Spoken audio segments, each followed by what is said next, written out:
Bien, rebonsoir. Donc, ravi de vous retrouver après cette grande interruption due à la pandémie. Comme je disais précédemment, la conférence de ce soir était prévue au mois de janvier et elle s'inscrit dans le 150e anniversaire de la guerre de 70. Et elle se déclinera en 3 conférences. Celle-ci donc sur la guerre proprement dite de 1870. Le mois prochain, vous l'avez dans vos programmes, le mois prochain c'est sur la Commune de Paris. Et le mois de décembre, ça sera sur un peintre qui est mort à la guerre de 70 à Bonnard-Hollande dans le Loiret. Donc si ça vous intéresse, ces 3 conférences sont bien dans cet anniversaire du 150e anniversaire. Je disais aussi qu'on avait prévu un autre conférencier qui malheureusement a eu un problème de santé et il n'a pas pu honorer cette conférence. Et à la dernière minute, nous avons M. Chabin, qui est le responsable de ce musée-là, je vous ai distribué, à Loigny-la-Bataille, dans l'Eure-et-Loire, il va vous le dire, qui a bien voulu donc assurer cette conférence, et je l'en remercie au nom de vous tous et de l'Université populaire. Donc je vous souhaite une très bonne conférence, et je vous dis à tout à l'heure. Donc on poursuit par une petite heure de conférence suivie de questions. Malheureusement, pour ceux qui étaient habitués, on avait l'habitude de faire un petit goûter à la suite de la conférence. Donc, pour des raisons que vous savez, on n'a pas le droit de le faire, donc on n'en fera pas ce soir. Merci beaucoup. Alors, bonjour à tous, enfin bonsoir, bien maintenant, je pense qu'on peut le dire. Est-ce que vous voyez tous bien l'écran qui est derrière moi? Très correctement. Ça va? Vous préférez qu'on éteigne les lumières? Est-ce que c'est comme ça? C'est mieux comme ça? Oui, bien. Bon, parfait. Donc je vais me présenter, donc oui, je suis M. Chabin, donc responsable du musée de la guerre de 1870 à Loigny-la-Bataille, qui est un petit village de 200 âmes au sud de l'Eure-et-Loire. Et donc déjà, première information, Loigny-la-Bataille, sud de l'Eure-et-Loire, 1870, oui, on s'est battu dans l'Eure-et-Loire, alors que souvent de cette guerre de 1870, on en a l'image de combats à la frontière avec l'Allemagne, à Sedan dans les Ardennes, et parfois on évoque le siège de Paris, mais il faut savoir que de nombreux combats ont eu lieu sur notre territoire. Quand je dis notre territoire, c'est la plaine de Beauce, et c'est ce qu'on aura l'occasion d'y revenir pendant la conférence.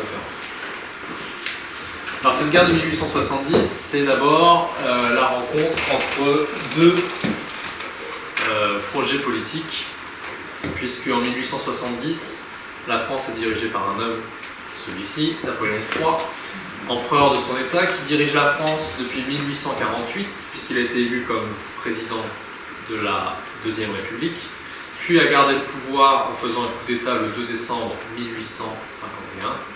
Et la nature du régime s'est transformée en un empire, le Second Empire.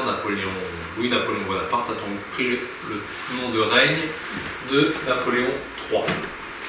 Et sous son règne, la France est redevenue une grande puissance d'un point de vue militaire, diplomatique, économique.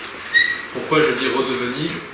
Puisque ce rang, la France avait un peu perdu, notamment suite au congrès de Vienne et à la défaite des armées de son oncle, Napoléon Ier. Donc tout irait bien dans le meilleur des mondes, sauf que de l'autre côté du Rhin, vous avez un royaume qui a une politique étrangère de plus en plus agressive, notamment sous la houlette de cet homme-là, un dénommé Bismarck, qui n'est pas un souverain, mais qui est un ministre-président, on pourrait dire aujourd'hui un chancelier ou un premier ministre. Premier ministre de cet homme-là, le roi Guillaume de Prusse. Et le projet de Bismarck en matière de politique étrangère, c'est d'unifier les États allemands. Puisque si vous ouvrez aujourd'hui, ouvrir un atlas, aujourd'hui on dirait que personne n'utilise un atlas, mais peu importe. À cet endroit-là, aujourd'hui, il y a l'Allemagne telle qu'on la connaît. Sauf qu'en 1862, elle n'existe pas encore. Et le but justement donc, de Bismarck, c'est d'unifier tous ces États allemands, et évidemment si possible sous le contrôle du royaume de Prusse. Donc Bismarck va fonctionner en plusieurs étapes. La première étape va être de chasser l'Empire d'Autriche des affaires allemandes. C'est ce qui se produit après la bataille de Sadova en 1866, où vous allez le voir sur la carte derrière moi, la Prusse va réussir à contrôler, via une confédération, une grande partie des territoires du nord de l'Allemagne. Donc l'unification est en route, mais pour qu'elle soit parfaitement complète, il faut rattacher les États du Sud, et notamment celui-ci, la Bavière, qui est un État catholique, alors que la Prusse est majoritairement protestante, et qui est une ancienne alliée de l'Autriche. Et pour cela, Bismarck va avoir une idée assez simple, c'est de créer une guerre contre un ennemi commun, pour que, face à cet ennemi commun, les États du Sud, se sentant menacés, viennent se placer sous la protection de la Prusse au nord. Et vous avez tout de suite compris que cet ennemi commun, il s'agit de notre beau pays. Sauf que pour que le plan de Bismarck fonctionne, il faut que ce soit la France qui soit l'agresseur. Sinon, ça ne fonctionne pas. Donc, Bismarck va utiliser un incident diplomatique qui au début peut paraître assez bénin, va l'instrumentaliser pour faire en sorte que cet incident diplomatique dégénère et provoque un conflit avec la France. On le voit ici, Bismarck agir dans le dos de son souverain, le roi de Prusse, Guillaume, et c'est assez révélateur de ce qui s'est passé dans les faits. Puisque Bismarck va proposer en douce la candidature d'un prince prussien au trône d'Espagne, qui à l'époque est vacant. Et évidemment, les Français, quand ils l'apprennent, l'idée d'avoir des Prussiens de l'autre côté des Pyrénées, alors qu'ils ont déjà peur des Prussiens de l'autre côté du Rhin, ne les enchante qu'assez peu. Donc la France réagit vivement, menace la Prusse d'un conflit, et l'ambassadeur de France, le petit monsieur chauve, mais à son image derrière moi, va aller rencontrer le roi de Prusse, qui est à cette occasion en train de prendre les eaux dans la ville d'Ems, en Allemagne. En Allemagne aujourd'hui. Et le discours est assez simple: Majesté, si vous maintenez la candidature du prince prussien, la France vous déclarera la guerre. Sauf que dans les faits, Guillaume va accepter. Guillaume accepte, retire la candidature du prince prussien. La France remporte donc un succès diplomatique sur la Prusse important. La France tente de pousser son avantage, demande des garanties pour l'avenir, et Guillaume de Prusse leur répond: écoutez, j'ai déjà fait reculer une première fois, je ne pouvais pas m'engager pour l'avenir, la situation, l'incident est clos, et on en restera là. Et il informe Bismarck dans une dépêche envoyée depuis la ville d'Ems, la fameuse dépêche d'Ems, la situation. Donc quand Bismarck reçoit cette dépêche, il est extrêmement déçu, puisqu'il voit une occasion de provoquer un conflit contre la France qui est en train de lui échapper. Qu'à cela ne tienne, il prend la dépêche et on dit qu'il la réécrit. Il la réécrit pas véritablement, mais il la condense. Tout ce qui était apaisant dans la dépêche, il l'enlève. Ce qui fait qu'au final, après ce travail de réécriture, si on peut dire, la dépêche a un ton quasiment très dur à l'égard des Français. Et la formule de Bismarck était que cette dépêche, qu'il va diffuser à tous les journaux et à toutes les ambassades d'Europe, aura l'effet d'un chiffon rouge sur le taureau gaulois. Et effectivement, le taureau gaulois va tomber dans le piège, puisque quand la nouvelle est connue à Paris, la population parisienne et la population des grandes villes va réagir assez vivement. Et Napoléon III, qui est malade, pas forcément bien conseillé, va être en quelque sorte piégé et va déclarer la guerre à la Prusse, pense-t-il, contraint par son opinion publique. Et donc le 19 juillet, la France déclare la guerre à la Prusse, et vous allez voir que dès les premiers jours de conflit, les États du Sud se rallient à ceux du Nord, puisqu'ils étaient en fait, Bismarck avait passé des traités d'alliance défensive. Et donc les États du Sud étant, la Prusse étant attaquée, les États du Sud se sont alliés. Donc en fait la France va se retrouver seule, sans aucun allié en Europe, face à une coalition d'États allemands, puisqu'on peut citer la Prusse qui est le principal adversaire, mais vous allez aussi avoir des Bavarois, des Württembergeois, des Badois, des Hessois, etc., etc. Et très rapidement, donc, le conflit va s'ouvrir sur le front Est à partir du 4 août, à partir du début du mois d'août. Dans un premier temps, on va mobiliser les troupes de chaque côté. Et il faut bien reconnaître que la mobilisation se passe beaucoup mieux du côté allemand, prussien et allié, que du côté français, notamment parce que le chemin de fer y est beaucoup plus performant, certains diront déjà. Donc au final, les Prussiens réussissent à réunir 450 000 hommes, là où les Français réussissent, 400 000, 450 000, ça dépend des sources, là où les Français péniblement opposent 250 000 soldats. Donc dès le début de la guerre, les Français vont combattre quasiment à 1 contre 2. D'autant que d'un point de vue purement organisationnel, l'armée française, ses principaux théâtres d'opération depuis une dizaine d'années, c'est le Mexique et l'Algérie. C'est-à-dire des terres extra-européennes, des armées extra-européennes, alors que les Prussiens, eux, ont une expérience du feu beaucoup plus récente, puisque je vous l'ai dit, en 1866, ils ont déjà combattu contre l'Autriche, qui elle est une armée européenne bien organisée. Donc leur expérience du feu va faire également la différence. Et puis l'armement, puisque si les Français ont de très bons fusils, les fameux fusils chasse-peau, ils ont des canons moins performants, qui tirent 2 fois moins loin que les canons prussiens, et surtout qui sont 2 fois moins nombreux. Donc des officiers moins bien préparés, un armement défaillant par rapport aux armes à l'armement prussien, et puis un nombre de soldats moins important, ce qui fait que dès le 4 août, les troupes françaises vont être bousculées en Alsace. Je vous montre juste une petite anecdote, mais qui est très révélatrice. L'un des premiers combats a lieu à la bataille de Wissembourg. Et vous voyez ici le 7e corps, commandé par un général failli, sous les ordres du maréchal MacMahon, ne lui porte pas secours, tout simplement parce que les 2 officiers se détestent. Donc ce qui fait que et dans une armée, ce genre de guéguerre entre officiers généraux est très fréquent. Du coup, ça n'arrange pas les affaires françaises. Donc vous allez voir sur la carte, les Prussiens rentrent en Alsace, après la défaite de Wissembourg. Ils enfoncent le clou à Freuschwiller-Wörth, qui est une bataille plus connue sous le nom de Reichshoffen. Vous avez des cuirassés français qui sont obligés de se sacrifier littéralement pour dégager le reste de l'armée française. Et puis vous avez également une armée prussienne qui va rentrer en Lorraine, après notamment la bataille de Spicheren-Forbach le 6 août. Donc 3 premiers combats, 3 premières défaites pour l'armée française. Et Napoléon III va ordonner à ses troupes de se replier vers l'ouest, sur la Marne, à Châlons, tout simplement pour créer un barrage militaire pour protéger la capitale. Ce qui sera fait en 14-18, mais avec plus de succès en 14-18. Puisque là, sur le chemin de Verdun et puis de Châlons, vous avez une des parties de l'armée française qui est attaquée au sud de Metz, à Borny-Colombey. Et vous avez là, d'un point de vue tactique, une victoire française. Qu'est-ce que ça veut dire? Ça veut dire que l'armée française est maître du champ de bataille au soir de la bataille.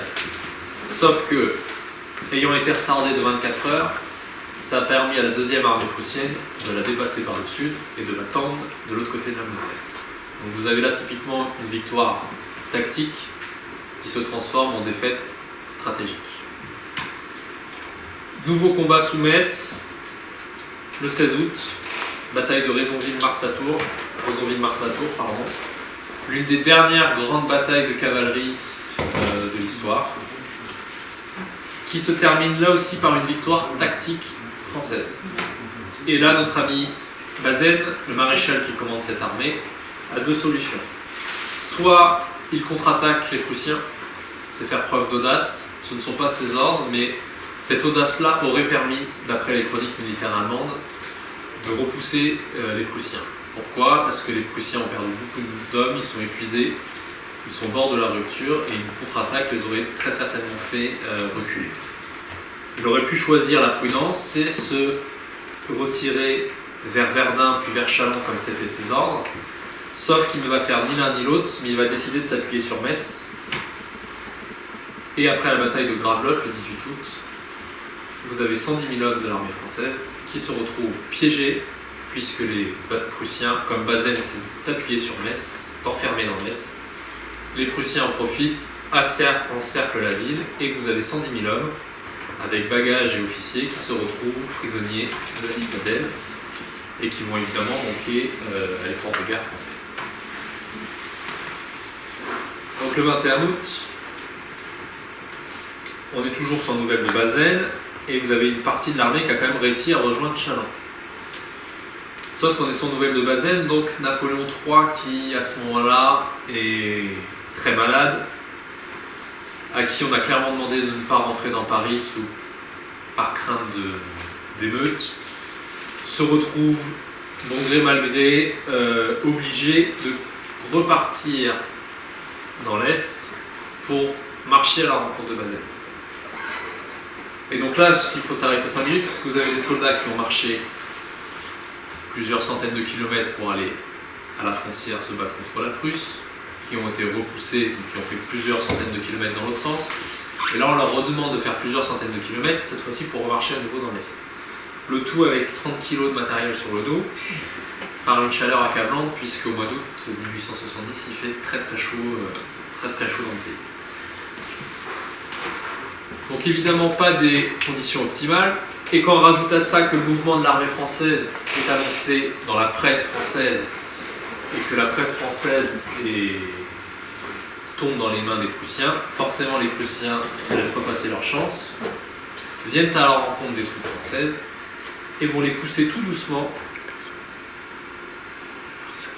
vers la ville de Sedan.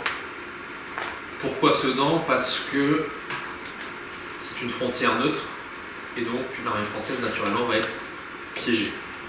Et donc là vous avez un chef-d'œuvre tactique de la part et stratégique de la part de l'armée prussienne qui va réussir à enfermer l'autre moitié de l'armée française dans Sedan, où elle va être pilonnée, assiégée, pilonnée, et où l'armée française va finalement capituler le 2 septembre 1870. Et alors là, les Prussiens sont abasourdis de découvrir que les Français capitulent, ça, ils s'y attendaient, mais surtout qu'à leur tête, il y a encore Napoléon III qui est présent à Sedan. Et donc non seulement ils capturent une partie de l'armée française, mais ils capturent le souverain français.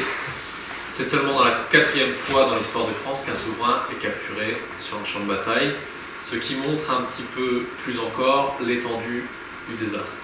Puisque en 6 semaines, l'armée française, qui était réputée la meilleure armée du monde, va être balayée par les troupes prussiennes et leurs alliés. À ce moment-là, les Prussiens,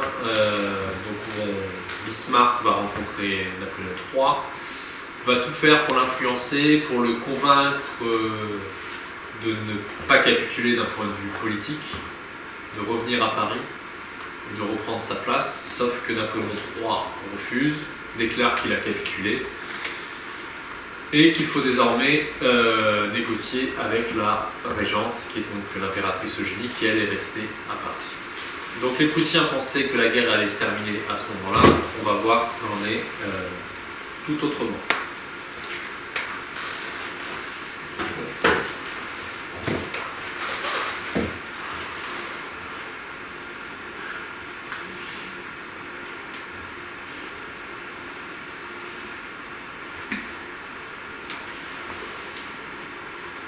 Alors, le 4 septembre, donc le 2 septembre, défaite de Sedan, Napoléon III capturé, Napoléon III capitule. Il est emmené en captivité en Allemagne, dans un beau château, il n'est pas mis dans une geôle. Et à ce moment-là, à Paris, on apprend la défaite de Napoléon III, sa capture, et l'opposition politique à Napoléon III, c'est-à-dire les Républicains, en profitent. Une journée révolutionnaire a lieu le 4 septembre et Napoléon III est déchu de son pouvoir et un gouvernement républicain est proclamé, mais pas que n'importe quelle sorte de gouvernement, un gouvernement de défense nationale qui proclame donc la poursuite de la guerre contre l'occupant prussien. Et à ce moment-là, vous avez une armée qui se forme dans Paris et les Prussiens réagissent très rapidement en assiégeant la capitale qui est coupé du reste du pays à partir du 18-19 septembre 1870. Donc l'armée la guerre qui était une guerre dans l'Est, voit son centre de gravité être déplacé et se recentrer sur Paris. Et évidemment, ça va dépasser la simple région parisienne, puisque entre le 6 et le 10 octobre, il y a une partie des troupes qui va descendre sur notre territoire. Vous avez des combats qui éclatent à Arpajon, Ably, Étampes, qui sont des villes qui doivent, en Gerville, qui doivent faire écho. Toury-Artenay, et le 11 octobre, c'est la ville d'Orléans qui est occupée par les Prussiens avec une forte charge symbolique, puisque Orléans n'est pas une ville comme une autre. C'est une ville joannique, et donc pour les Prussiens, occuper la ville de Jeanne d'Arc, ça a un sens, puisque les Prussiens, là aussi, je vous le rappelle, sont protestants. Donc la situation n'était pas brillante, elle l'est encore moins, et le 13 octobre 1870, malgré cette situation catastrophique, Gambetta, ministre du gouvernement de défense républicaine, décide d'organiser des armées de secours. Alors Gambetta, vous connaissez je pense son visage, on connaît tous son nom puisque on a tous connu une rue, une avenue, une ruelle, une impasse, une place, des boulevards Gambetta, sauf qu'on ne sait jamais trop bien qui c'est, ni ce qu'il a fait dans sa vie. Donc Gambetta, c'est un avocat, un opposant au régime de Napoléon III, qui devient l'un des principaux membres du gouvernement de défense nationale à partir de septembre 70. Et donc lui, son idée, Gambetta qui croit très fermement à l'idéal révolutionnaire, au peuple en armes, à l'esprit de la Révolution française, de ces soldats qui se sont levés pour chasser l'occupant en 1793, ces citoyens soldats pensent pouvoir créer des armées de secours. Alors en attendant, comme il est dans Paris, c'est pas évident de faire grand chose puisqu'il est assiégé, donc il va quitter Paris. Pour quitter Paris assiégé, il va emprunter un ballon monté, une montgolfière. L'image est assez connue, on voit Gambetta qui monte au pied de Montmartre dans une montgolfière qui décolle, avec l'objectif de rejoindre Tours. Manque de chance, le vent souffle dans l'autre sens, donc il va atterrir à Compiègne, ce qui est embêtant quand on veut aller à Tours. Mais finalement, il va réussir. Alors en plus, il atterrit dans les arbres, il manque de mourir, il est pourchassé par des hulans prussiens. Finalement, il réussit quand même à s'échapper, à rejoindre Tours, et depuis Tours, il déploie une énergie assez folle pour mettre sur pied des armées de secours qui sont composées de briques et de broc, de soldats qui n'ont pas été encore engagés, de soldats qui ont été rappelés d'Algérie, de soldats mobilisés pour l'occasion, avec un armement très hétéroclite qui fait... vous avez des dizaines de fusils différents, puisqu'on va les racheter des fusils à l'étranger, notamment aux États-Unis. Donc on a des armes qu'on a l'habitude de voir dans les westerns, les Colt, les Remington, toutes ces armes-là qui finalement arrivent en Beauce et dans tout le reste du pays en 70. Et donc ces armées de briques et de broc s'organisent comme elles peuvent, avec en parallèle des francs-tireurs qui sont des soldats qui s'habillent, s'équipent à leurs frais et qui combattent en parallèle de l'armée régulière. Notamment dans la ville de Châteauneuf, vous avez une bande de francs-tireurs qui est établie et qui va faire énormément de ravages du côté des Prussiens, qui les surnomment, les Prussiens les surnomment les hirondelles de la mort, pour vous dire un petit peu, vous donner une idée un petit peu de ce qui se passe dans leur esprit quand on évoque les francs-tireurs. Donc le pays reprend un peu espoir, des armées de secours se forment, sauf que le 27 octobre, à Metz, le maréchal Bazaine capitule. Bazaine, toute l'armée française qui était basée à Metz est faite prisonnière, est emmenée en Allemagne, 110 000 hommes, sauf les officiers qui ont le droit de rentrer chez eux en faisant le serment de ne pas se réengager contre les Prussiens. Et c'est assez catastrophique pour nos affaires, puisque la deuxième armée qui encerclait Metz n'a plus de raison d'être, donc évidemment elle est redéployée sur Orléans. Donc Bazaine, on le voit ici avec les troupes qui rentrent dans Metz, et on voit ici les soldats de l'armée de la Loire qui découvrent la capitulation de Bazaine et qui comprennent que bientôt ils auront une armée beaucoup plus conséquente en face d'eux. C'est pour ça que pour les républicains, Bazaine a incarné le traître, puisqu'en plus il a plus ou moins louvoyé pour essayer de trouver une solution à part avec Bismarck. Je ne rentre pas dans les détails, mais en tout cas il est considéré comme le traître. Il sera jugé après la guerre de 1870, condamné à mort. Il ne sera pas exécuté parce que le président de la République, qui à cette époque-là est le maréchal MacMahon, qui lui a été vaincu à Sedan, va gracier celui qui a capitulé à Metz. Bref.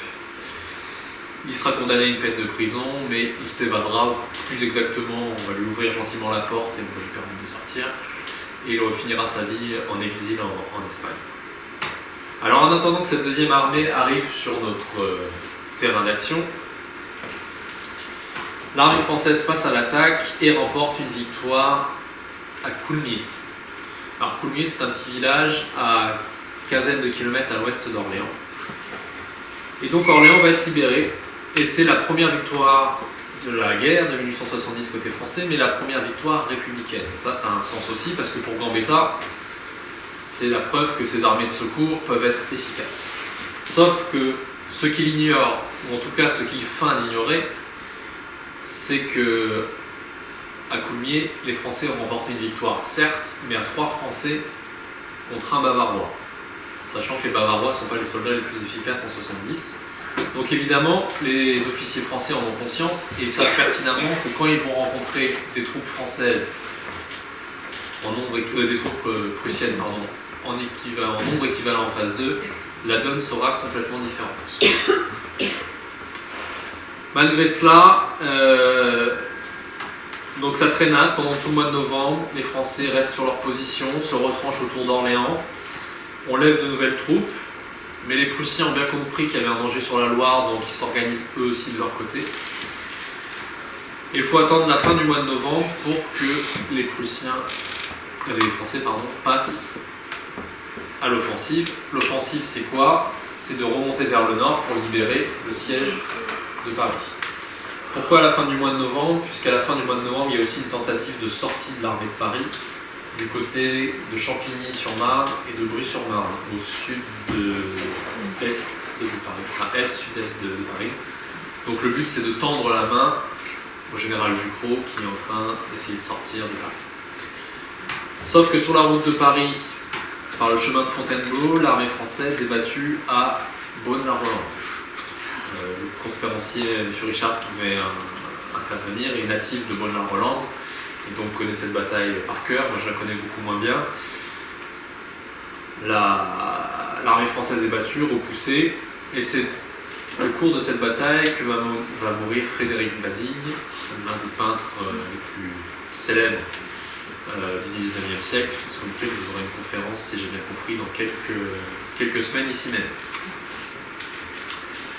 Donc cette aile droite est repoussée, l'aile gauche, elle, va attaquer en direction de Paris en traversant la plaine de Beauce et va se retrouver face à l'armée prussienne, et entre les deux, le petit village de Louagny. Alors je ne vais pas vous faire dans le détail la bataille de Louagny, ça n'aurait pas beaucoup de sens parce qu'il faut connaître un petit peu les lieux. Sachez simplement que c'est une bataille qui a fait 9000 victimes en 10 heures de combat, 5000 du côté français, 4000 du côté prussien, et qu'elle est restée dans l'histoire plus qu'une autre parce que cette bataille militaire tout à fait classique s'est transformée d'un seul coup en un épisode quasi mystique. Je vous l'explique rapidement. À un moment donné, vous avez des troupes françaises qui tiennent la ligne de front et la ligne d'artillerie, mais qui se retrouvent pris sous une pluie d'obus et qui, comme ils ont une expérience du feu très limitée, sont contraints de battre en retraite. À ce moment-là, c'est toute l'armée française qui risque d'être enfoncée, toute l'artillerie qui risque d'être capturée. Et là, vous avez une poignée d'hommes, ici, qui va se sacrifier en chargeant en direction de Louagny, en repoussant les Prussiens pendant quelques instants, ce qui va permettre à toute l'armée française et à toute l'artillerie de se dégager.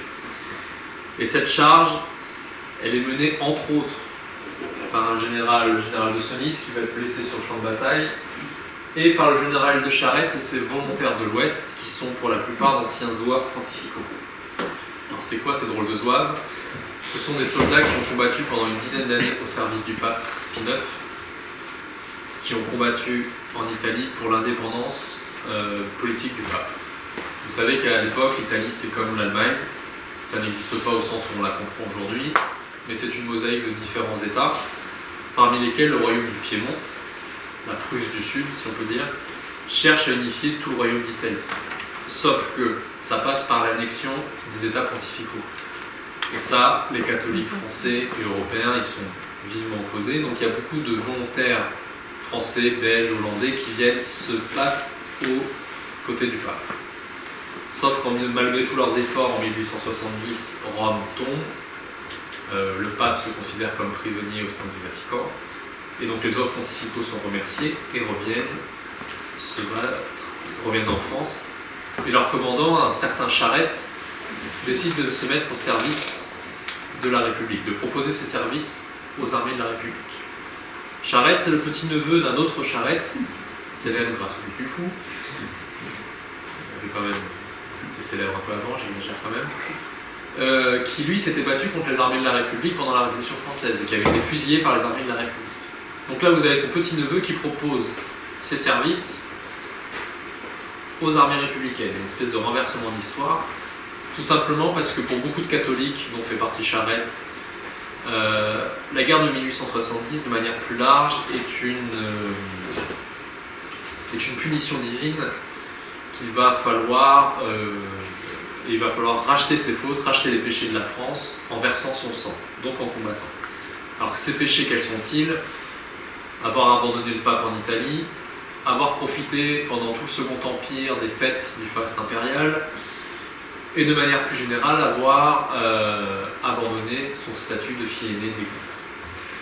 Donc, ces soldats doivent combattre, et à Loigny-la-Bataille, ils vont combattre un vendredi, jour de la mort du Christ, en chargeant derrière une église, en direction d'une église, derrière une bannière sacrée dédiée au Sacré-Cœur de Jésus. Bref, vous avez une thématique sacrificielle, une thématique christique, une thématique de la passion, puisque dans leur esprit, ils ne sont pas en train de charger, ils sont en train de grimper leur Golgotha pour racheter les fautes de la France en versant leur propre sang. Donc c'est là aussi où la bataille de Loigny a différents aspects, un aspect militaire, mais aussi un aspect mystique, qui, lorsque vous viendrez visiter le musée, tous le faire bien sûr, 5,50 € l'entrée, vous allez pouvoir découvrir cette dimension mystique et de sacrifice qui existe à Loigny-la-Bataille. C'est dans cette dimension mystique de rachat des fautes de la France qu'on a également construit le Sacré-Cœur. Construction du Sacré-Cœur, je le précise, qui a été décidée avant la Commune de Paris, mais qui fait partie aussi le fait de racheter les fautes, les péchés de la France, les amants. Je pense que votre conférencier pour la prochaine conférence vous en parlera. J'en reviens à la bataille de Loigny, qui va avoir plusieurs conséquences. C'est que Orléans va à nouveau être occupé par les Prussiens, et deux armées vont se former. Une deuxième armée de la Loire du côté de Main-sur-Loire et Beaugency. Donc on est entre Orléans et Blois, pour vous situer un petit peu. Et une armée de l'Est qui, elle, va aller combattre, comme c'est original, dans l'Est, notamment du côté de Belfort, qui est assiégé, défendu, et qui sera défendu jusqu'au bout par le colonel d'Enfer Rochon. Alors je reviens à mon armée de la Loire, de nouveaux combats éclatent, cette fois-ci dans la région de Main-sur-Loire et Beaugency, et cette armée va être poussée petit à petit, repoussée de défaite en défaite, jusqu'au moment où elle va être battue une dernière fois, et vous allez voir sur la carte que toutes les armées de secours qui avaient été créées par le gouvernement républicain, l'armée de l'Est, l'armée de la Loire, l'armée du Nord, elles vont toutes être battues les unes après les autres.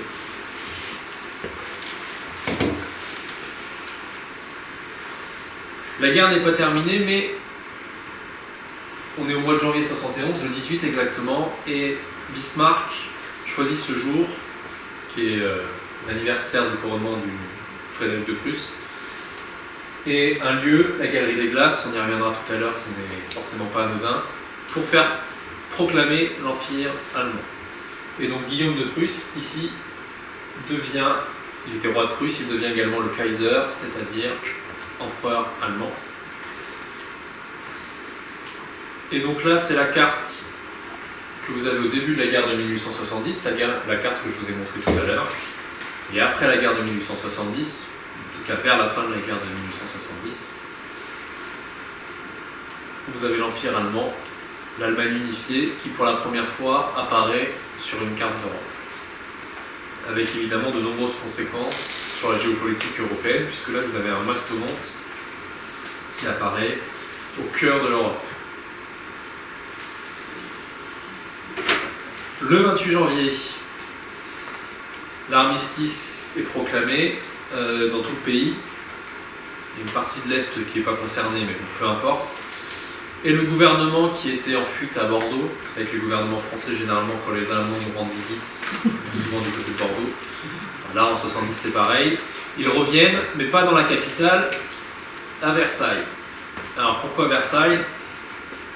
Parce qu'à Paris, vous avez une grande tension qui est en train de naître, puisque les Parisiens qui résistent depuis plus de 4 mois à un siège difficile, vous savez qu'à Paris on a mangé du chien, du chat, du rat, pour les plus riches de l'éléphant, de l'antilope, parce qu'on avait fini par zigouiller les animaux du jardin des plantes. Un siège très difficile et on refuse l'armistice. C'est une humiliation que les Parisiens ne veulent pas subir. Et à cela s'ajoute toute une série de mesures antisociales qui sont prises par le nouveau gouvernement français. La solde des soldats de l'armée de Paris est diminuée, les loyers ne sont plus encadrés, enfin, il y a plein de mesures antisociales qui sont prises. Donc Paris va devenir une sorte de cocotte minute qui va exploser le 18 mars 1871. Donc Paris va proclamer la commune de Paris, va faire sécession du reste du pays. Et cette expérience politique va durer 70 jours. Sauf qu'au bout des 66 jours, durant ce qu'on a appelé la semaine sanglante, le gouvernement, l'armée française régulière va rentrer dans Paris et pendant 7 jours va reprendre le contrôle de la capitale, quartier par quartier, arrondissement par arrondissement, barricade par barricade. Et c'est ce qu'on a appelé la semaine sanglante qui va au final, là on a mis 10 000 communards, les chiffres les plus sérieux aujourd'hui sont entre 7 500 et 15 000 communards tués ou exécutés pendant ces combats. Donc c'est une véritable guerre civile qui éclate dans Paris, sous les yeux des Prussiens qui continuent à assiéger Paris, à surveiller ce qui s'y passe. Une assemblée nationale est élue au début du mois de février. Gambetta démissionne et cette nouvelle assemblée nationale, favorable à la paix, va négocier le traité de paix avec les Prussiens. Traité de paix qui va finalement être signé le 10 mai 1871, puisque avec 2 conséquences principales. La première, vous l'avez tout de suite deviné, c'est l'Alsace et une partie de la Lorraine qui vont être annexées, rattachées au nouvel empire allemand, sans aucune consultation des populations locales. La seule possibilité qui est offerte aux Alsaciens ou aux Lorrains, c'est ceux qu'ils souhaitent rester français peuvent, mais doivent quitter le territoire. Et l'autre conséquence pour la France, c'est qu'elle est condamnée à verser 5 milliards de francs or en qualité d'indemnité de guerre. Ce qui est plus en proportion du PIB que ce que l'Allemagne devra verser en 1919. Et la France va réussir à régler cette indemnité de guerre plus rapidement que prévu, parce qu'à l'époque, la France est un pays riche, qui va faire une souscription, qui va emprunter et qui va pouvoir régler plus rapidement que prévu, ce qui fait que le dernier soldat prussien quitte le sol français en 1873. Et cette guerre va avoir évidemment des conséquences, je vais les évoquer dans quelques instants, mais je voulais terminer par cette photo. Vous avez deux soldats, un français et un allemand, qui se tiennent la main de chaque côté de la frontière, la nouvelle frontière qui a été déplacée, ça vous l'avez compris. Et la particularité de ces deux soldats, c'est qu'ils sont frères. Il y en a un qui est né à Metz avant 1870, quand la ville était française. L'autre est né à Metz après 1870, quand la ville était devenue allemande. Ils ont le même sang, les mêmes parents, mais deux nations différentes et deux armées, deux affiliés. Ils ont prêté allégeance à deux armées différentes. L'histoire ne dit pas s'ils se sont retrouvés sur un champ de bataille l'un en face de l'autre. Alors voilà, à grand trait, cette histoire de la guerre de 1870, mais cette guerre, elle peut se comprendre que dans un contexte plus large de conséquences sur notre histoire contemporaine. Voilà en 1870 comment le Prussien est perçu en France. Bon, il n'y a rien de bien surprenant, hein, vous retrouvez le casque à pointe qui est devenu l'emblème de l'ennemi héréditaire. Juste par curiosité, est-ce que vous savez à quoi sert un casque à pointe? Est-ce que ça a une utilité quand même? Non. Non. Alors la pointe ici est censée dévier la lame du sabre. C'est-à-dire si le soldat est sabré, la pointe va dévier la lame du sabre. Pour le reste, le casque à pointe, c'est comme le képi français en feutre. Le casque est en cuir bouilli, ne protège absolument de rien. Donc voilà, en tout cas, le Prussien est un homme, un croque-mitaine, il mange les enfants, il a un grand couteau, donc ça marche suivant les époques contre tous nos ennemis possibles. Autre humiliation pour la France, c'est la proclamation de l'Empire allemand, je vous l'ai dit, pas n'importe où, dans la galerie des glaces du château de Versailles. Bismarck tenait absolument à ce que ça soit à cet endroit-là, puisque c'était une manière de montrer que l'Allemagne déjà avait pris sa revanche. Avait pris sa revanche sur, alors, rien à voir avec la galerie des glaces, mais sur Iéna, c'est-à-dire sur quand Napoléon Ier a remporté la bataille de Iéna et a occupé les territoires allemands, mais aussi sur les guerres de Louis XIV qu'il a menées contre le Palatinat. Est-ce qu'on peut, à la rive droite du Rhin. Et donc il y a beaucoup de peintures dans la galerie des glaces qui célèbrent ces combats. Et donc c'est une manière pour Bismarck de montrer aux Français, vous avez certes dominé l'Europe au XVIIe siècle, c'est à ce moment-là que la France était dominante en Europe. Désormais la puissance dominante, ce sera l'Allemagne. Et puis l'autre humiliation, c'est évidemment, vous l'avez reconnu, L'Alsace. Louis Michel. Non, c'est l'Alsace, oui, j'ai entendu. C'est une Alsacienne, alors c'est une allégorie évidemment, donc c'est l'Alsace, et alors on ne le voit pas ici, je pense pas que vous le voyez ici, mais il y a marqué « Elle attend ». Alors elle attend quoi? Elle attend évidemment qu'on vienne la libérer, cette pauvre Alsacienne qui porte le deuil d'être rattachée à l'Allemagne. Et donc cette perte de l'Alsace et de la Lorraine, ce souvenir-là va être entretenu par l'école et par l'armée. Vous avez énormément, qui sont les deux grands fondements de la Troisième République qui s'installent entre 1871 et 1879. Et donc, cette République va entretenir de manière plus ou moins virulente, parce qu'il ne faut pas croire que la France a été en permanence tournée vers l'Allemagne entre 71 et 14. Les relations franco-allemandes ont évolué. Mais pendant les périodes de tension avec l'Allemagne, on ressort le souvenir de l'Alsace arraché à la France. Et donc évidemment, quand les tensions internationales se multiplient, pour motiver les pauvres soldats français qui vont aller se faire tuer, 1 400 000 morts en 1914 du côté français, c'est le souvenir de l'Alsace qu'on réveille pour motiver les troupes. Guerre donc remportée, ou en tout cas perdue par l'Allemagne, plus exactement, et où est signé le traité qui met fin à la Première Guerre mondiale, à Versailles, dans la galerie des glaces, Clémenceau ayant insisté très lourdement pour que le traité soit signé à cet endroit-là, au même endroit où l'Empire allemand avait été proclamé plusieurs décennies plus tôt. Donc vous voyez la force du symbole, et en 1871, la France avait été humiliée par la défaite. En 1919, c'est la même chose, mais de l'autre côté. L'Allemagne condamnée à une forte indemnité, qui perd des territoires, mais surtout des colonies, et qui va voir prospérer sur ce sentiment d'humiliation, mais aussi et surtout d'ailleurs sur une grave crise économique qui va voir arriver de manière démocratique à son pouvoir le parti nazi et Adolf Hitler. La suite, malheureusement, on la connaît. Nouveau conflit avec la France, mai 40, nouvelle occupation du territoire national.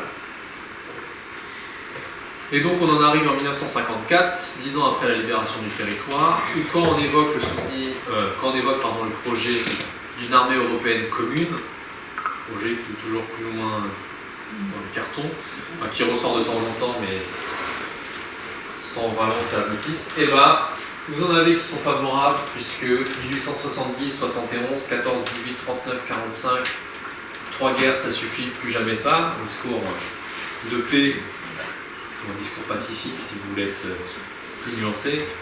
Et en face, vous avez encore des réactions hostiles à l'Allemagne, très hostiles, puisque l'armée européenne reviendrait à réarmer la Wehrmacht, réarmer les SS, et donc on rappelle les massacres liés à la Shoah. Donc là, il y a les camps de concentration et d'extermination qui sont cités. Et évidemment, on évoque aussi le souvenir des exactions, notamment contre la résistance et les populations civiles, au Radeau, le Vercors et Châteaubriand. Alors comment on en sort de ce cycle mortifère de guerre, revanche, guerre? Grâce à la construction européenne, mais aussi grâce à la réconciliation franco-allemande initiée par De Gaulle et Adenauer, poursuivi par Mitterrand et Kohl. Vous avez des couples franco-allemands. Ici, vous avez Mitterrand et Kohl qui se tiennent la main à Berlin. Donc, c'est sous leur présidence qu'on va commencer à évoquer le souvenir des guerres, pas la Seconde Guerre mondiale, mais la Première.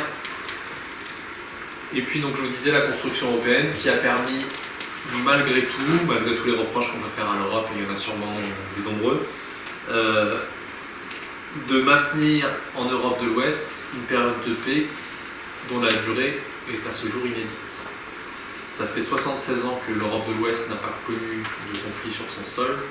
C'est la première fois dans l'histoire de l'humanité que cette période est aussi longue. Ce qui en dit long sur notre histoire commune. Et donc évidemment, nous, notre but au musée, c'est de rappeler cette situation, de rappeler ce que c'est que cette guerre de 1870, mais aussi de rappeler ses conséquences sur notre histoire contemporaine, et sans pour autant nier ou occulter ce qui s'est passé.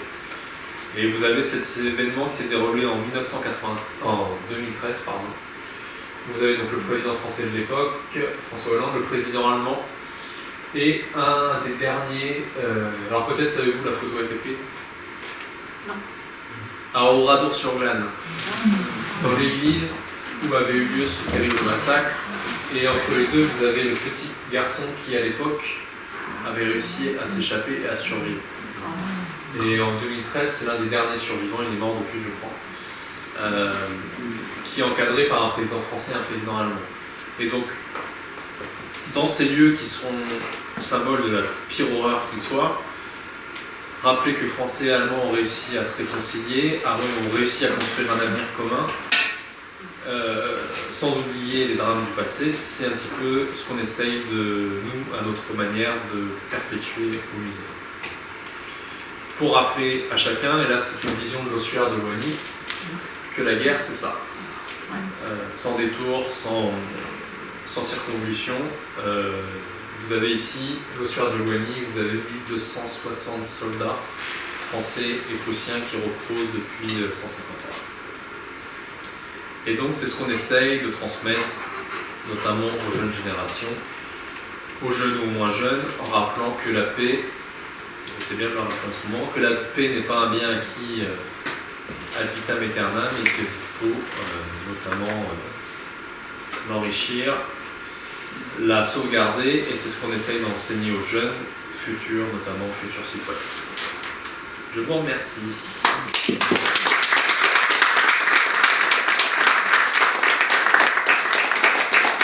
Juste deux petits commentaires sur la photo.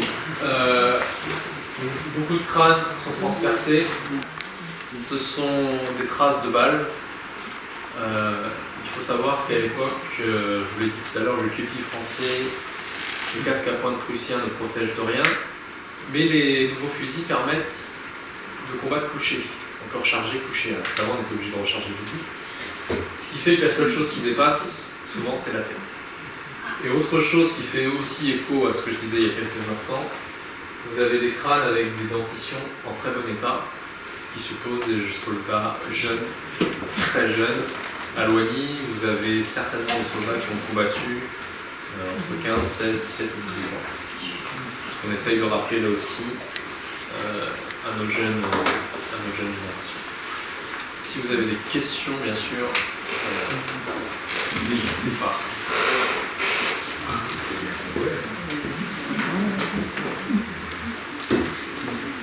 Oui. D'abord, petite critique.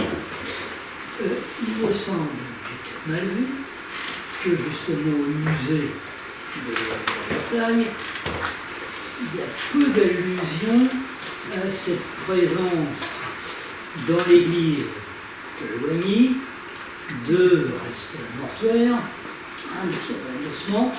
Est-ce que je me trompe? Si on n'y fait pas référence? Oui. Alors, et c'est peu que rien ne nous indique, c'est juste une petite critique, rien ne nous indique dans le musée qu'on peut visiter cette église, et c'est un peu par la bande, si vous voulez, que j'ai appris qu'il y avait effectivement dans l'église de Loigny un ossuaire de la guerre. Peut-être vous pourriez mettre un peu plus l'accent là-dessus en disant que dans le musée, après le musée, allez donc voir, est-ce qu'elle est ouverte cette église en permanence? Alors l'église fait... vous avez visité le musée récemment? Oui, c'était l'année dernière. Ah, bon alors vous êtes peut-être tombé, et je gronderai la personne. Mais à l'accueil, on vous dit d'emblée de visiter donc, le musée. Pour expliquer aux gens qui n'ont pas vu, vous avez le musée qui est collé à l'église. Et le musée, l'église fait partie du parcours de visite. Et donc on invite les gens normalement à aller dans l'église, à visiter la crypte. Alors peut-être que c'est pas arrivé avec vous et je vous prie de nous en excuser. Mais évidemment que l'église fait partie du parcours de visite et que l'image qu'il y a là donne évidemment tout son sens à notre mission. Donc, je leur dirai merci de m'avoir prévenu, en tout cas je ferai remonter l'information. J'ai une petite question, mais en dehors de la guerre de 1870, à un moment donné, vous avez dit que Napoléon III était un des 4, donc la roi de France, ou empereur, voilà, qui avait été fait prisonnier pendant une bataille, donc, et c'est qui les 3 autres alors? François Ier peut-être. François Ier à la bataille de Pavie, Jean II à la bataille de Poitiers, et le dernier c'est, le plus évident, Saint-Louis. Pendant les croisades. C'est ça. Merci.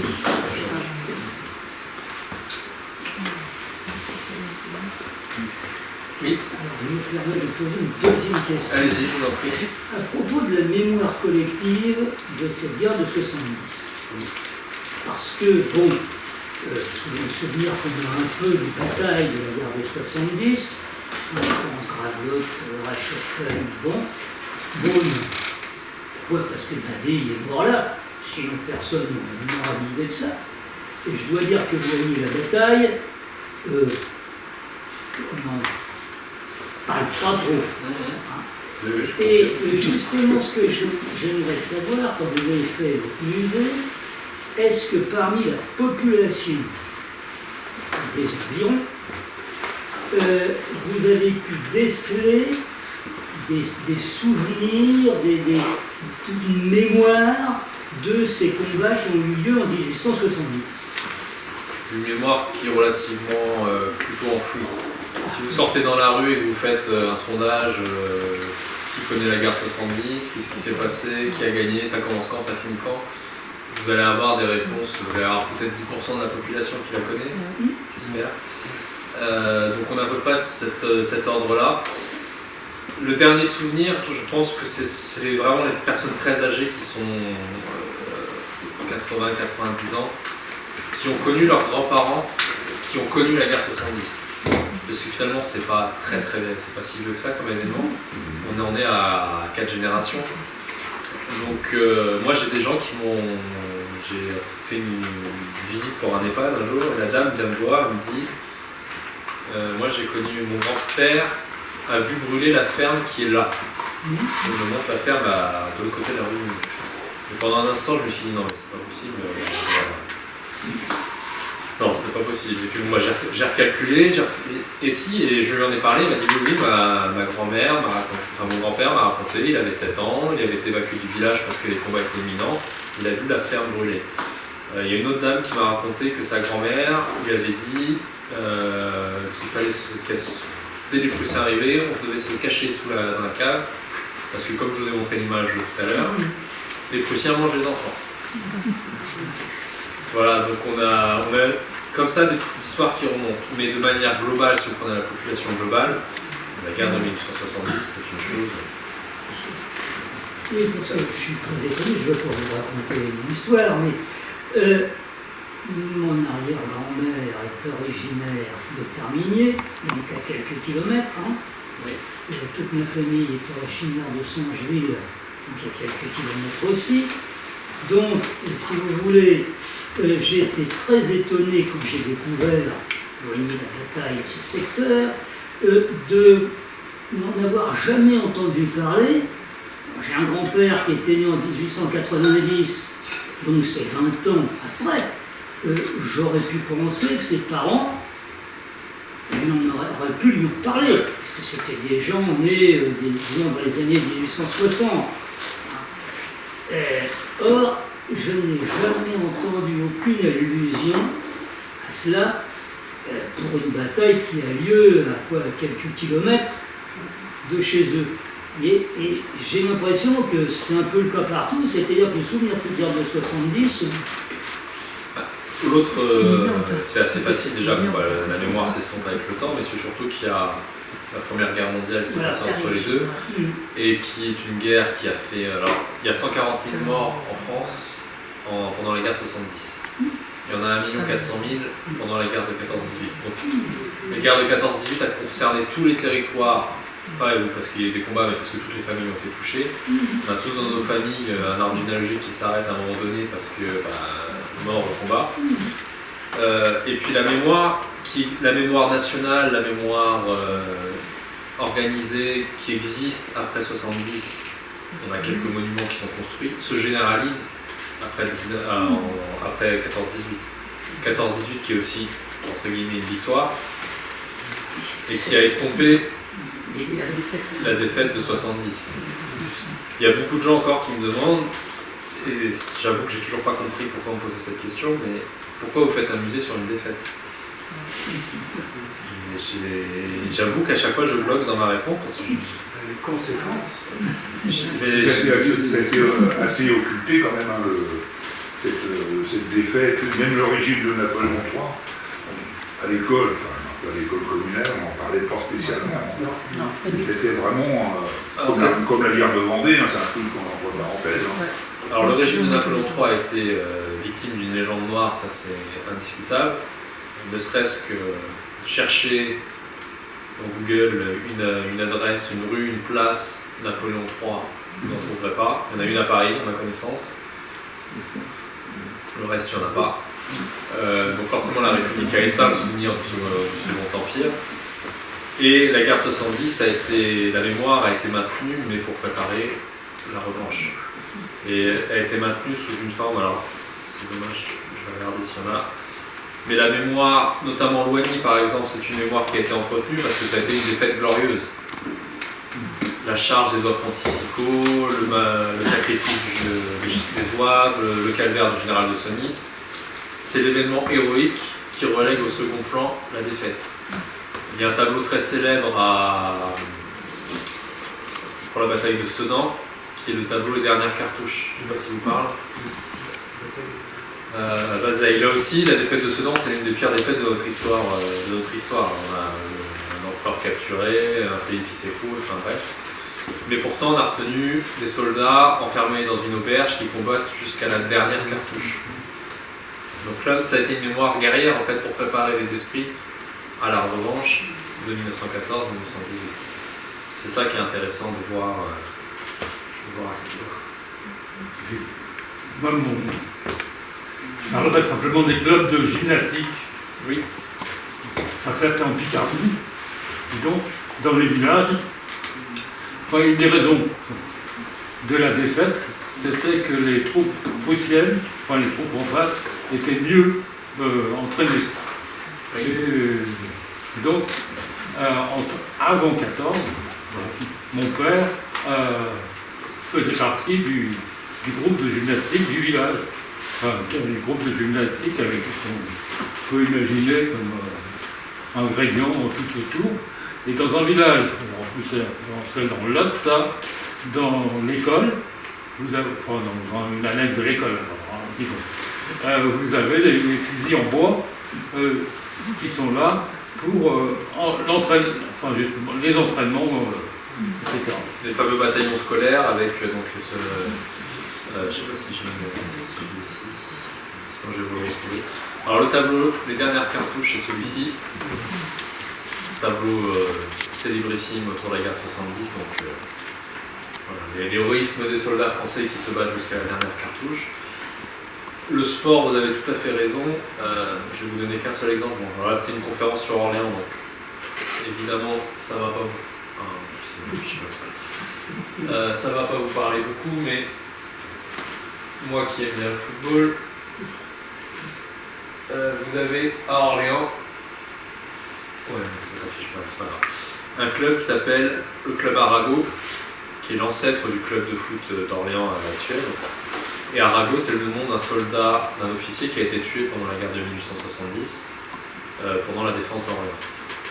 Et les premiers clubs de foot, les premières compétitions sportives, tout ça se développe après la guerre de 1870, puisqu'il faut prévoir un bon soldat, un bon citoyen, donc bien patriotique, un bon soldat, et un bon soldat, il doit être fort physiquement.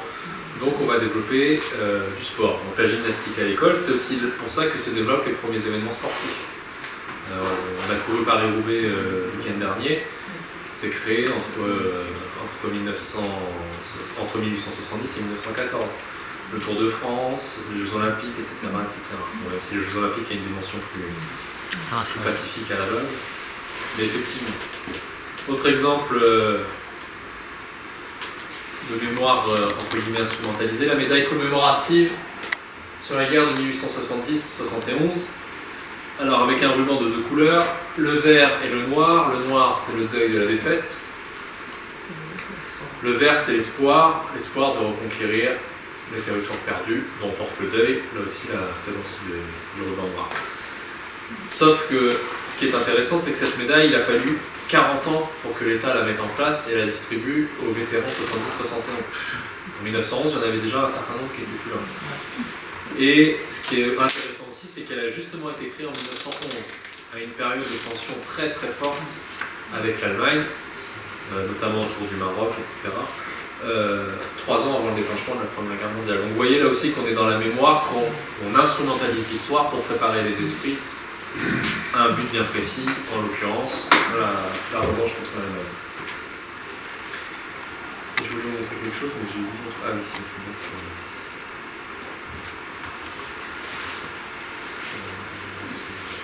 Par contre, à Varise, oui. Il y a un très beau monument par rapport à la guerre de 70. Il est de quelle époque? Il a été construit quand? Alors le monument, la date comme ça, je ne saurais pas vous dire. Alors Varise, pour expliquer, parce que je pense qu'il y en a qui ne connaissent pas le nom du village. Varise est un petit village situé sur la route de Châteaudun. Vous voyez Châteaudun à peu près au sud de l'Eure-et-Loire. Un village au sud de l'Eure-et-Loire. Village traversé par une division qui se rendait à Châteaudun, comme je vous l'ai dit tout à l'heure, pour assiéger la ville et combattre les francs-tireurs. Et sur le trajet, ils ont été harcelés par des francs-tireurs.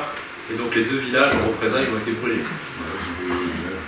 Et donc il y a un monument qui a été construit sur le long de la route pour rendre hommage à cette défense. La date exacte, là comme ça, Parce que ce qui paraît, il a dû être fait peut-être dans les années, peut-être en 14, j'en sais rien.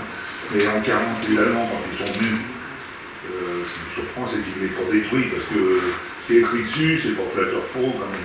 Non, c'est vrai, vous avez raison. Alors, il n'a pas été détruit, reconstruit, non? Non. C'est étonnant qu'il ait pas détruit. Hein. Il n'a pas été détruit, le musée de Loigny n'a pas été pillé. On a gardé tous nos casques à pointe, je suis très heureux. Je crois que par contre Châteaudun ils s'y sont passés, mais là par contre je sais pas, je sens pas.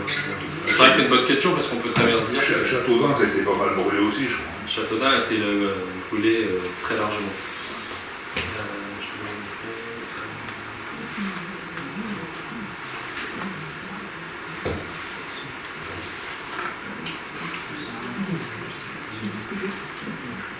Autre tableau que je voulais vous montrer, donc quand on parlait tout à l'heure de l'école, parce que si j'ai bien compris, on a un ancien directeur d'école. Alors vous n'ayez pas, vos élèves n'étaient pas en uniforme, j'imagine. Non, moi non plus. Là vous voyez, ils sont en uniforme, et surtout le hussard noir de la République montre la carte de France, et sur cette carte de France, il y a une tache noire qu'il faudra nettoyer, c'est évidemment l'Alsace et la Lorraine. Et alors, premier pilier, l'école, deuxième pilier, l'armée. Vous avez ici des conscrits de la Troisième République qui passent la nuit sur le champ de bataille pendant leur service militaire et ils rêvent à des soldats victorieux, les soldats victorieux de la Révolution, des soldats victorieux de l'Empire qui vont prendre leur revanche contre l'ennemi. Donc là aussi, autre exemple de revanchisme assumé. Donc ça c'est la prêche dont on a parlé tout à l'heure, les soldats qui combattent. Oui. Vous disiez, monsieur, que les gens sont assez peu sensibles à l'Ouest-même, à se souvenir de la guerre, et pourtant sur la place, il semble me souvenir qu'il y a, à côté du monument aux morts de 14-18, que tout le monde connaît, il y a un autre monument aux morts, quelques mètres plus loin, qui est celui de 70. Donc les gens doivent bien se demander pourquoi le monument aux morts. Parce que tout près d'ici, par exemple, la propriété, il y a aussi, il y a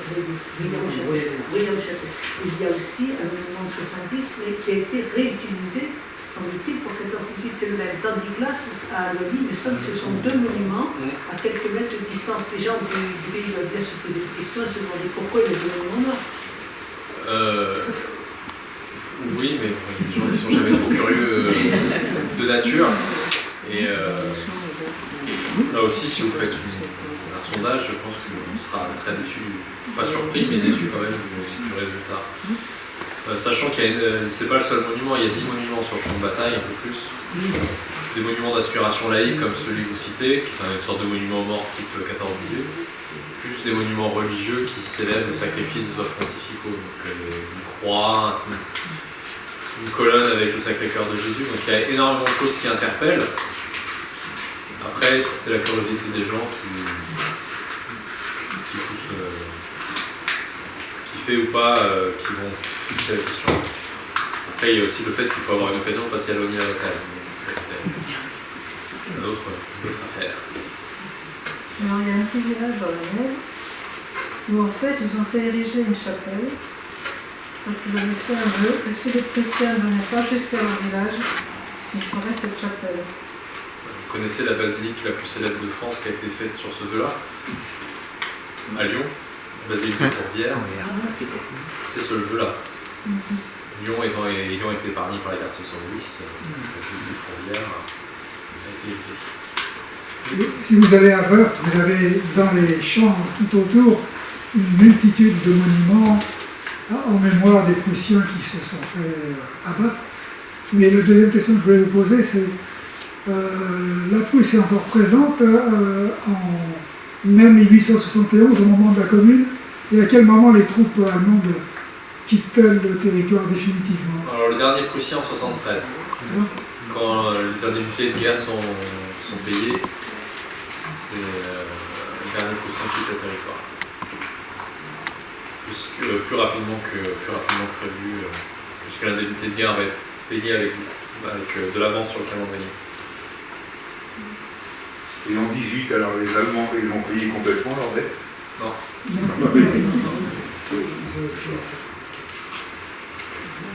ont fini en 84. Ça devait être fini en 84, je crois.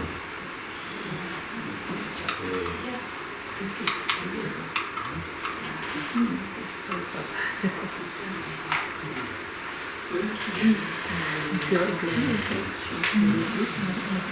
Il y a d'autres questions? Il me semble bien, ça je demande à l'Assemblée, pas à vous, à Longpont qui est donc juste à côté, il me semble bien qu'il y a des soldats prussiens qui sont enterrés à cet endroit. Qu'il y avait un hôpital, enfin, quand Paris était entouré, il y avait un hôpital allemand, prussien, disons. Et donc il me semble bien qu'il y a des tombes dans le cimetière de Longpont, donc à quelques kilomètres. Donc j'ai vérifié.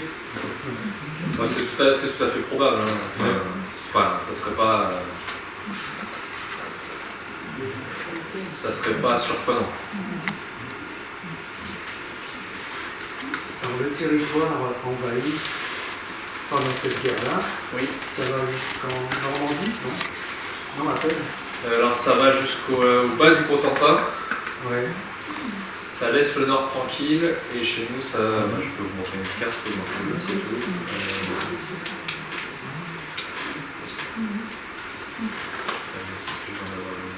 Ça fait quoi? Un tiers du territoire? Un quart? Un quart, ouais. Un quart du territoire. Je sais pas si j'en ai. Non, je ne vais pas en avoir. Donc, sur mon serveur. C'est allé jusqu'au Mans? Jusqu'au Mans, ça n'a pas touché la Bretagne, ça n'a pas touché le Cotentin. Ça remonte sur une ligne, alors on a une géographie du Nord, je ne sais pas très bon, mais Saint-Quentin. La Picardie, ouais. Voilà, la ligne de la Picardie. Et puis après tout un grand quart est qui va à la frontière avec la Prusse au nord jusqu'à quasiment Dijon. Et après ça remonte le cours de la Loire à peu près. Donc, avec des occupations plus ou moins denses aussi. Entre les territoires qui ont été occupés et puis les territoires qui ont été traversés, il y a une petite différence, mais c'était. Les Prussiens sont rentrés quand même assez profondément vers l'ouest. Et vous, par exemple, vous avez des relations avec les professeurs d'histoire? Est-ce que vous faites des interventions dans l'école? Alors on invite tous les scolaires à venir. On a des ateliers pédagogiques, des visites guidées adaptées pour les scolaires, des ateliers pédagogiques qui évoquent la guerre de 70 mais aussi au-delà, notamment la construction européenne, l'apprentissage de la République qui découle aussi de la guerre de 70, enfin, l'apprentissage de la République avec la construction européenne.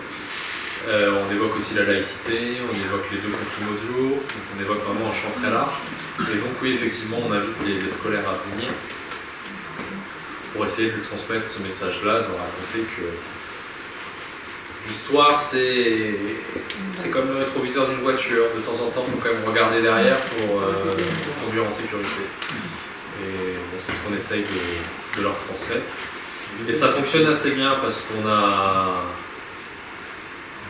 des objets assez étonnants et on a une histoire assez surprenante. Quand ils apprennent qu'ils ont eu des conflits à l'endroit où ils vivent tous les jours, ça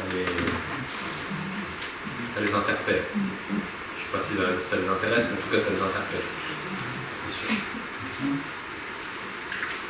Mais c'est vrai qu'à l'école, je ne sais pas si je suis là, plus jeune peut-être, 55 ans. Et c'est vrai que confirme qu'à l'école, moi, je n'ai jamais entendu parler. Qu'est-ce qu'on a bouffé la première, la dernière guerre mondiale, la deuxième, c'est tout. Le reste m'intéresse à l'histoire que maintenant. Moi. Généralement, la guerre de 70 à l'école, on la connaît plus par la littérature que par l'histoire. La débâcle de Zola, le dormeur du bal de Rimbaud. Généralement, les premiers contacts, enfin moi, ça a été ça. Le dormeur du bal, ça se passe pendant la guerre franco-prussienne. C'est quoi ça? Alors qu'en histoire, non plus, je ne l'ai pas vu. Ah ouais, c'est pour ça. Et du coup, oui, vos musées et vous-même, en tant que directeur, si j'ai compris, c'est pas que localement de proposer aux classes, c'est justement que l'histoire soit apprise mais chronologiquement dans toutes les écoles, quoi. Donc, je sais pas, est-ce que vos PowerPoint, vos vidéos comme ça, vous pouvez pas être diffuser un peu plus pour que les enfants, justement, ils accrochent, mais dans toutes les écoles? Alors nous, on pourrait faire des interventions dans les écoles. Après, moi, j'y suis pas favorable dans le sens où je veux que les enfants viennent au musée. Que ça soit qu'au moins à travers l'école, ils viennent au musée. Qu'ils fassent, que symboliquement, ils aient franchi la porte une fois, qu'ils se rendent compte que c'est un lieu qui n'est pas un lieu mystique, mythique, et qu'ils puissent voilà, se familiariser avec cette pratique. On vit dans un pays où il y a quand même beaucoup de familles qui ne vont pas une seule fois dans l'année au musée. Oui, je sais bien. Donc c'est pour ça que j'allais dire, c'est les parents, d'initier les enfants à être curieux. Autre chose, bon là, pour un petit adulte, ça ne me dérange pas de faire des conférences, d'intervenir, parce que c'est aussi un moyen de faire connaître le musée. Et vous avez ensuite les moyens d'y retourner. Donc, mais il y a aussi le rapport à l'objet qui est un rapport, enfin chimiquement, il faut voir un objet pour qu'il se passe quelque chose. Ça m'embête un peu pour des enfants de diffuser face à un écran qui étymologiquement reste un mur quand même, alors que quand ils ont l'objet en face, il se passe quelque chose. Donc je préfère, j'aurais plus de succès en allant dans les écoles parce que c'est plus facile pour les enseignants, mais je préfère que les enseignants viennent avec leurs élèves pour se rendre compte sur place. D'autant qu'on a la possibilité de visiter le musée, l'église, l'ossuaire, et qu'on a aussi un parcours accessible ici aux visiteurs individuels en réalité virtuelle, ce qui permet de reconstituer avec une tablette les combats à l'endroit où ils sont passés directement sur le champ de bataille. Donc on a une approche aussi ludique qui est plutôt pas mal.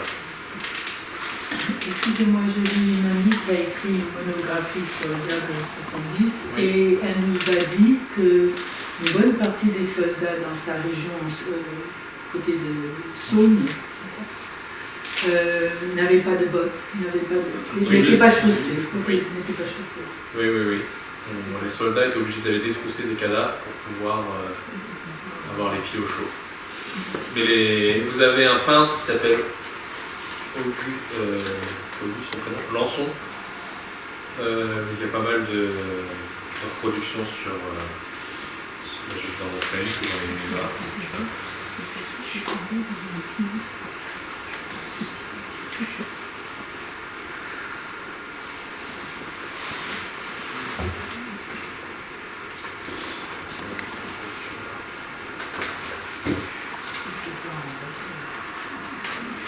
Un des tableaux du peintre que j'évoquais. Et si vous regardez les soldats, ils sont pieds nus. Parce que ils ont été. On leur a enlevé leurs bottes, enfin leurs chaussures, leurs guêtres, parce qu'on manquait de tout. Du côté prussien aussi, j'ai appris ça récemment, qu'ils n'avaient pas. Ils étaient sous-équipés, donc la seule solution c'était. Donc au mois d'août, quand il fait 35 degrés, ça passe. Mais à Loigny, la température est descendue à moins 20 degrés la nuit qui a suivi. Et en plus, les Français n'avaient pas le droit de faire le feu, parce que ça permet l'état-major considérait que c'était un moyen pour l'ennemi d'identifier leur visite. Alors que les Prussiens, ils avaient le droit. Bazaine, ils étaient encerclés, il y avait combien d'hommes? 110 000. Donc c'était presque la moitié de l'armée française. C'était plus de la moitié. Et des armées de métier, enfin des soldats de cet métier. Alors que les soldats qui ont été engagés ensuite étaient des soldats avec qui on a donné des hommes à qui on a donné un fusil plus que des soldats, qui auraient pu s'aguerrir aux côtés de vieilles troupes, mais qui n'ont pas eu l'occasion, puisque la plupart des vieilles troupes ont été soit faites encerclées dans Metz, soit faites prisonnières à Sedan. Et quand vous dites aussi les francs-tireurs et tout ça, là, après les Gambetta, quand ils se sont équipés d'armes qui venaient de plusieurs pays différents, en fait, ils devaient être en rupture de cartouches aussi. Alors, pas en rupture, mais imaginez que vous avez une armée avec 10 fusils différents, voilà. 10 cartouches différentes. Ouais, c'était horrible. Pour l'approvisionnement, c'est juste. Cauchemardesque. Voilà, ça, il faut pas. Donc, non, c'était une guerre très compliqué sur tous les points de vue, notamment de l'approvisionnement.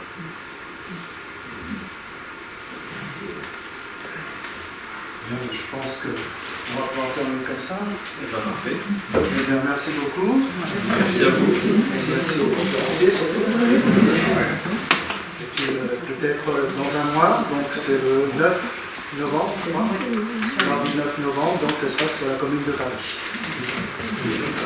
Merci beaucoup.